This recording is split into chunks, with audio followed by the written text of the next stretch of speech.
siapa yang terkutuk pada abad pertama, atau siapa yang memberikan kemudian pengkhianatan kepada utusan Tuhan, atau siapa yang menerima suap, atau siapa yang kemudian menyerahkan orang benar kepada tentara Romawi pada saat itu.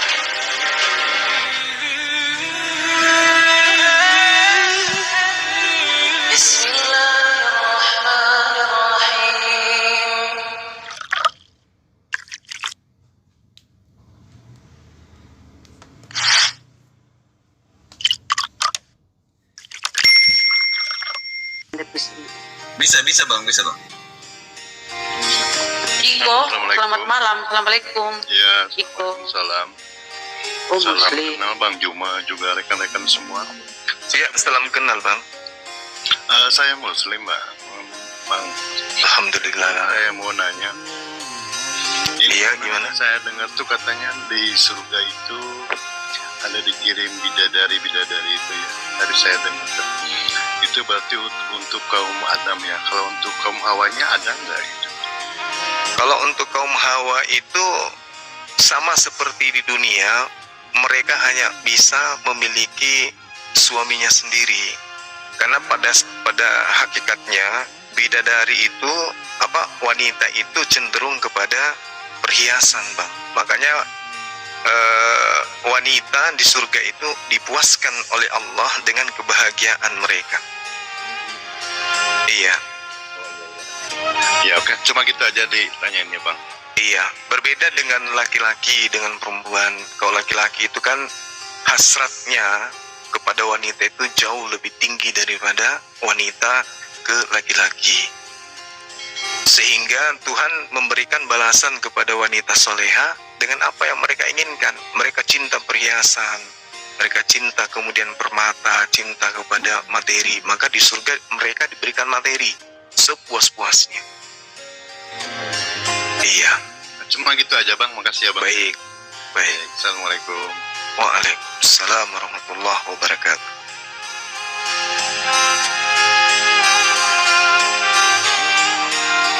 Nah, silakan lah ya teman Kristen permintaan. Assalamualaikum warahmatullahi wabarakatuh, Abu ya. Waalaikumsalam warahmatullahi wabarakatuh. Assalamualaikum warahmatullahi wabarakatuh. Para guru semuanya, Bang Zuma, insyaallah. Waalaikumsalam warahmatullahi wabarakatuh. Waalaikumsalam warahmatullahi wabarakatuh. Coba Banyu aku ganti akun yang lama coba supaya si bocil tadi itu yang mengaku dari sore itu tadi bisa ngikutin aku. Kalau ini nggak ngikutin dia. Oke, baik. Aku ganti akun dulu. Siap. Lanjut.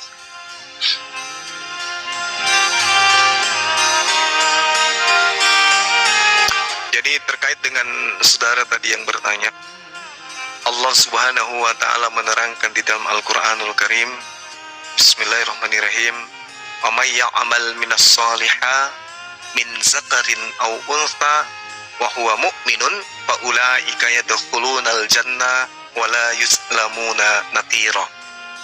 Barang siapa, kata Allah, mengerjakan amal kebajikan, baik laki-laki maupun perempuan, sedang dia beriman, maka mereka itu akan masuk ke dalam surga dan mereka tidak dizolimi sedikit pun.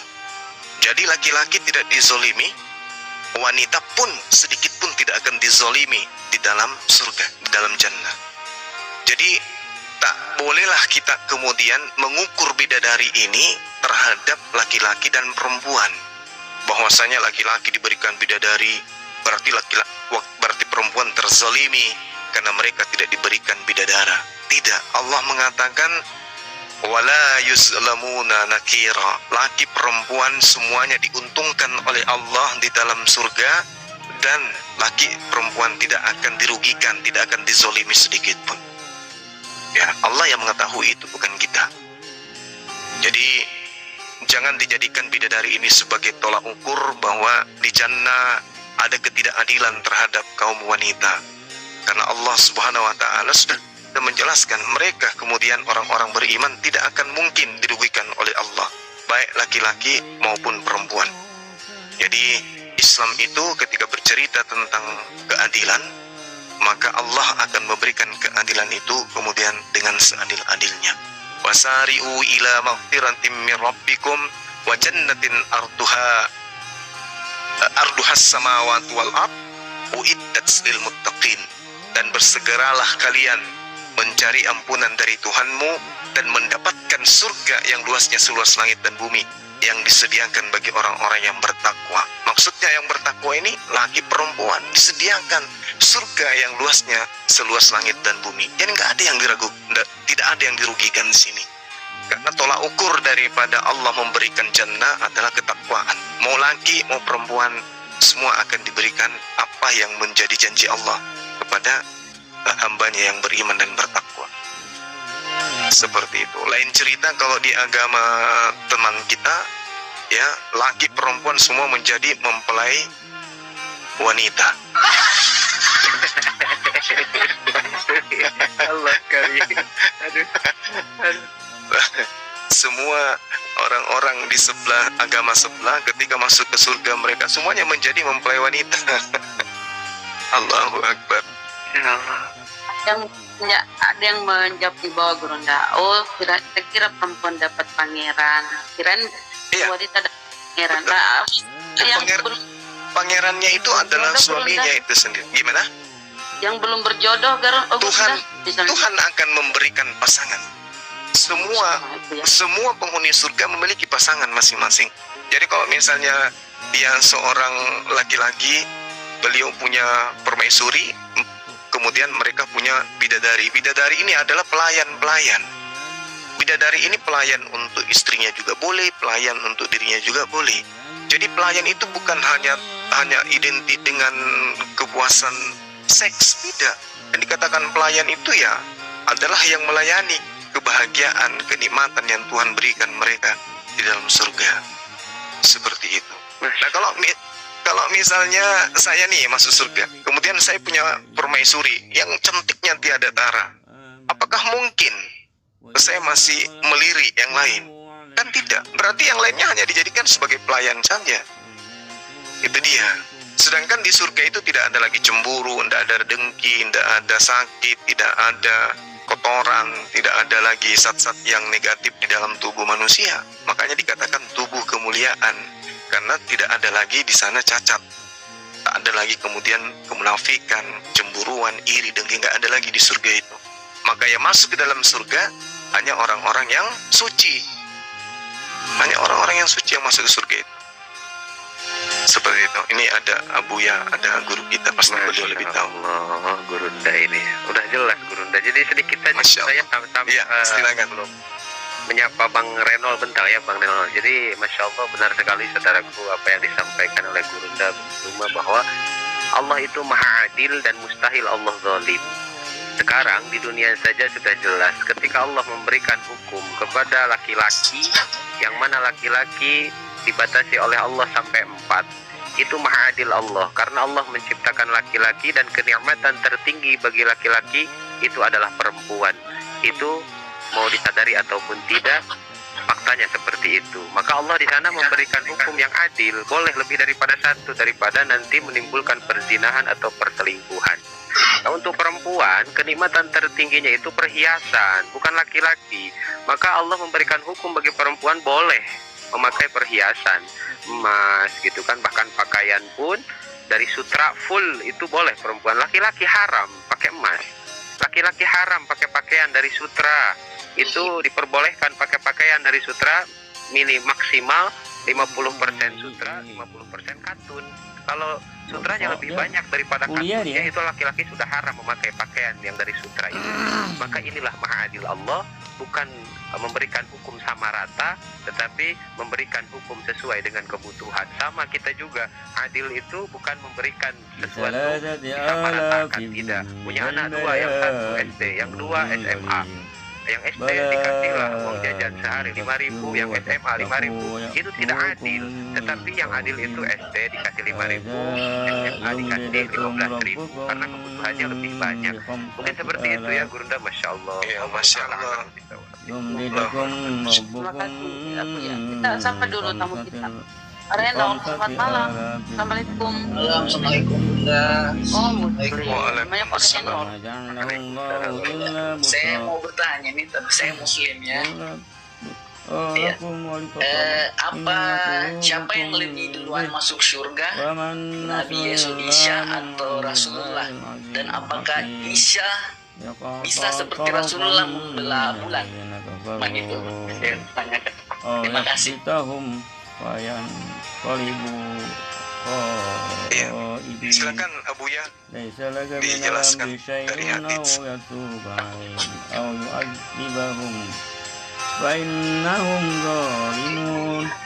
Kenapa di mute dulu? Ini hostnya kok tidur ya? Renol di mute dulu, pernah lanjut. Iya, jadi manusia yang pertama yang masuk surga itu adalah baginda Rasulullah Muhammad Sallallahu Alaihi Wasallam. Pintu surga tidak akan dibuka sebelum beliau lebih awal. Itu yang menjadi tradisi pengetahuan Islam, bahwa surga nanti dibuka setelah baginda Rasulullah Muhammad Sallallahu Alaihi Wasallam itu pertama kali untuk memasuki surga itu. Kemudian terkait dengan Nabi Isa alaihissalam, baginda Rasulullah Muhammad Sallallahu Alaihi Wasallam, kalau kita berbicara mengenai kemuliaan, semua nabi itu dimuliakan oleh Allah. Tetapi ada rasul yang spesial yang kemudian Allah terangkan di dalam Al-Quranul Karim di masa praeksistensi manusia, praeksistensi para nabi, di mana Allah Subhanahu wa Ta'ala mengambil perjanjian di antara para nabi. Apa kata Allah? Wa is ahazallahu mitsaqa wa nabiyyin lama ataitukum min kitab wa hikmah thumma ja'akum rasulun musaddiqun lima ma'akum latu'minunna bihi wa la tansurunna qala aqrartum wa akhadhtum ala zalikum isri qalu aqrarna qala fashhadu wa ana ma'akum minasyahidin. Jadi di masa praeksistensi para nabi diutus ke atas muka bumi, Allah kemudian mengambil perjanjian yang mulia, perjanjian agung di antara para nabinya. Lalu Allah kemudian mengatakan kepada para nabi, adakah kemudian, manakah aku memberikan kitab dan hikmah kepadamu? Lalu datang kepada kamu seorang rasul yang membenarkan apa yang ada pada kalian. Niscaya kamu akan sungguh-sungguh beriman kepadanya dan menolongnya. Allah kemudian berfirman, apakah kamu setuju? Apakah kalian menerima perjanjianku yang demikian ini, yang demikian itu? Mereka kemudian para nabi menjawab, kami setuju. Allah berfirman, jikalau begitu, bersaksilah kamu wahai para nabi, dan aku pun bersaksi bersama dengan kalian. Siapa yang dipersaksikan ini? Baginda Rasulullah Muhammad Sallallahu Alaihi Wasallam. Bahwa Allah mengatakan akan datang masa seorang rasul datang mempersaksikan semua kitab dan hikmah yang diberikan kepada kalian. Lalu rasul itu membenarkan. Apakah kalian bersaksi tentang itu? Artinya bahwa para nabi mempersaksikan akan kerasulan baginda Rasulullah Muhammad Sallallahu Alaihi Wasallam. Makanya Rasulullah dikatakan sebagai Rasulullah wa khataman nabiyyin. Beliau adalah penutup rasul dan penutup para nabi. Menjelaskan tentang Nabi Musa, menjelaskan tentang nabi-nabi yang lain. Nah, tentang pekerjaannya kemudian, Nabi Musa hanya untuk Bani Israel, Nabi Isa hanya untuk Bani Israel, tapi beliau baginda Rasul Muhammad SAW kafatan linnas litubayyina linnas, untuk seluruh umat manusia. Inilah yang menjadi pokok utama kemudian perjanjian agung Allah. Karena Rasulullah memiliki kemudian tugas yang jauh lebih tinggi daripada tugas nabi-nabi yang lain. Demikian. Masya Allah, Bunda, saya menyambung sedikit. Iya, silakan.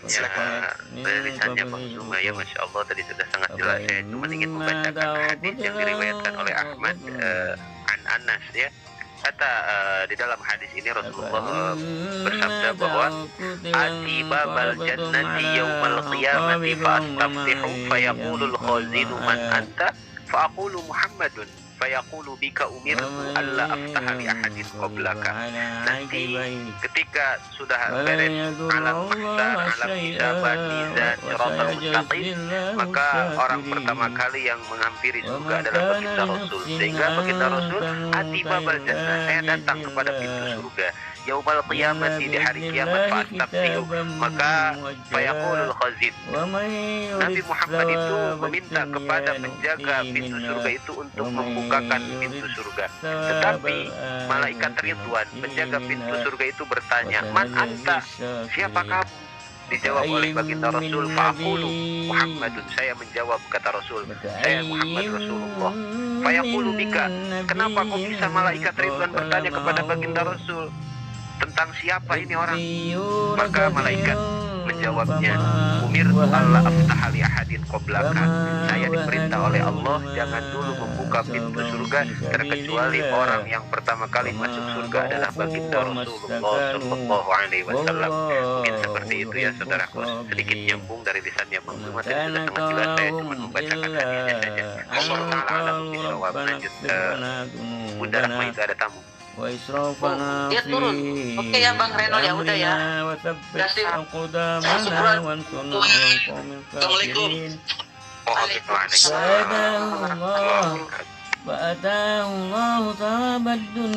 Silakan teman-teman Kristen ya. Tadi itu kenapa?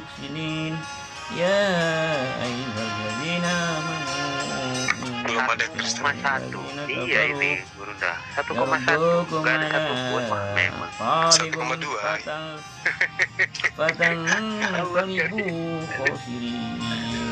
Bang Andi pada kemana ini Bang Andi Kristen ini? Kena ya. Iya. Kenapa ya Bu ya?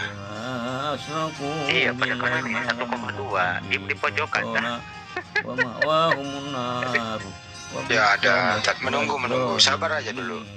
Iya. Nah. Baik, oh ya itu ada tamu itu. Ya.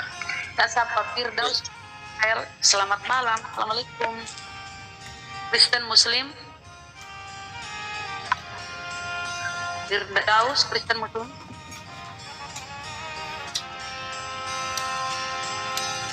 Nggak ada suara Bang. Ish. Apa pula ini? Astagfirullah. Mau pamer muka, mungkin jaringan. Silakan naik lagi Pak Firdaus.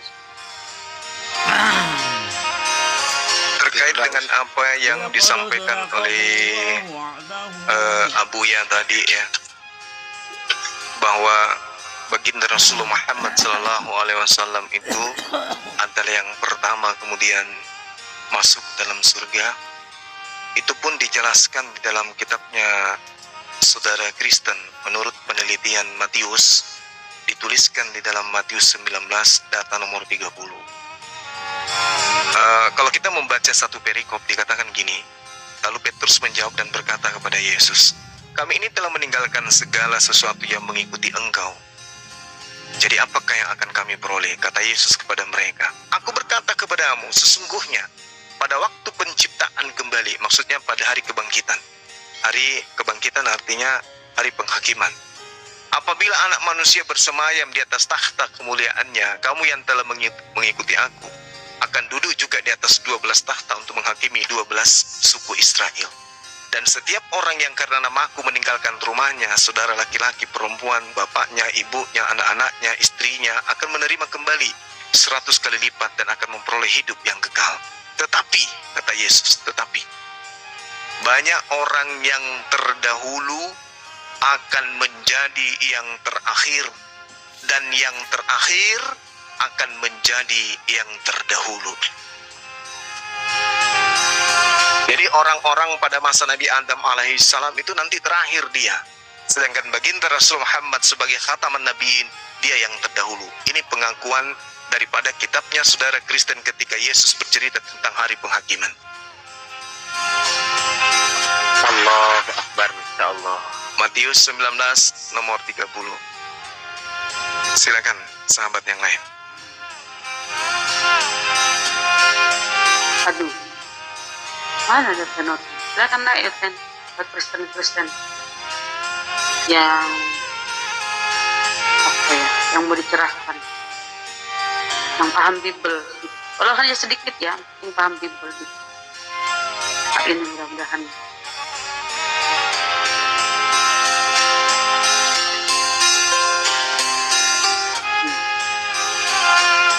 Selamat malam. Assalamualaikum ulil amri. Ulil amri. Islam ya bang? Ulil amri. Islam Pak. Yang naik itu Kristen aja bang. Mau diskusi silakan bang. Lanjut di atas silakan bang. Enggak, ada siapa tahu ada mau ditanyain apa bang? Apa dia naik?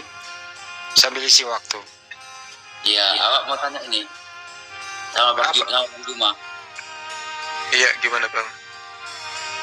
Gimana Bang? Nah, kalau istilahnya kan Nasrani kan gitu kan. Meninggal ketika belum akil balik Bang. Belum ada dosa berarti bang? Mereka iya, Bang. masih suci ya. Oh iya. Berarti dalam surga dia Bang ya? Insya Allah. Amin. Ya Allah. Amin. Iya. Menanyakan itu aja saya Bang. Oh, siap. Makasih bang, salam kenal bang ya. Iya Bang. Kan belum terindikasi, belum dia makan babi bang. Masih apa dia steril ya? Bukan masalah itunya, bukan masalah makan babinya, masalah hablum minallahnya itu. Dia termasuk itu juga bang. Karena anak kecil itu, Kita makan babi ya Bang. anak kecil juga kalau belum kena taklif hukum dikasih makan babi oleh orang tuanya yang berdosa, anaknya enggak. Iya. Main sikat aja bang, iya. Jadi gini, anak yang belum balik di masa mereka ini kemudian masih di alam ruh, mereka mempersaksikan tiada Tuhan selain Allah. Wa is ahasa rabbuka min bani adam min zuhurihim zurriyatahum wa ashhadahum ala anfusihim alastu bi rabbikum. Anak oten tadi, orang Kristen tadi, anak bayinya tadi sebelum balik, ketika dia di alam ruh, beliau diambil saksi kemudian, apakah engkau bersaksi bahwa aku ini adalah Tuhanmu? Nah, roh ini menjawab, qalu bala syahidna. Iya, aku bersaksi bahwa engkau itu adalah Tuhanku. Nah, ini artinya bahwa bayi di dalam manusia, makhluk manusia di alam ruh, semuanya mempersaksikan bahwa tiada Tuhan selain Allah. Alastu bi rabbikum qalu bala syahidna an taqulu yaumal qiyamati inna kunna an hadza ghafilin. Agar di hari kiamat kamu tidak mengatakan sesungguhnya ketika itu kami lengah terhadap ini semua. Jadi orang-orang yang kemudian lahir tercipta di atas muka bumi, begitu mereka balik, beliau semuanya diberikan akal oleh Allah untuk menentukan mana kebenaran itu, mana kesesatan itu kemudian. Makanya dikatakan oleh Allah mereka adalah seburuk-buruknya makhluk. Kenapa? Karena waktu masa praeksistensinya sebagai manusia, dia dikasih persaksian. Alastu bi rabbikum, apakah kamu bersaksi aku ini adalah Tuhanmu? Qalu bala syahidna. Maka dia diciptakan di atas muka bumi menjadi manusia. Tapi ketika kemudian dia masuk ke alam bumi, dia ingkar, maka disebutlah kafir. Orang-orang kufur yang mengingkari kemudian janjinya di hadapan Tuhannya, itulah mereka disebut kafir. Orang seperti itu disebut apa? Zalim. Seperti itu, Pak. Ini pertanyaan yang bagus sebenarnya. Silakan. Mungkin ada tambahan dari guru yang lain. Sedikit saja ya, ada sebuah syairan gurunda dari ulama usul fikih di dalam kitab Lataiful Isyarah. Ulama mengatakan, wal mu'minuna fi khitabillahi qad dakhalu ila sabi wastahi wa zal jununu kulluhum lam yadkhulu wal kafiruna fi khitabid dakhalu wal mu'minuna fi khitabillahi. Semua orang mukmin itu dikenakan oleh aturan Allah, terkena. Jadi terkhitab oleh aturan-aturan Allah. Yang tidak terkena oleh aturan Allah, yang pertama ilah sobi, bayi yang belum balik tadi, yang sudah sangat jelas dijelaskan oleh Gurunda Bang Zuma dan Bang Andi. Wadal junun, orang gila, dia tidak ada dosa untuk bayi ini gitu. Jadi belum dikenakan hukum taklif itu. Jadi tadi kembali ketika berbuat baik kembali kepada orang tuanya. Bahkan ketika berbuat jahat, saking baiknya Allah itu diampuni langsung karena belum mendapatkan, dalam artian belum punya catatan amal sendiri gitu.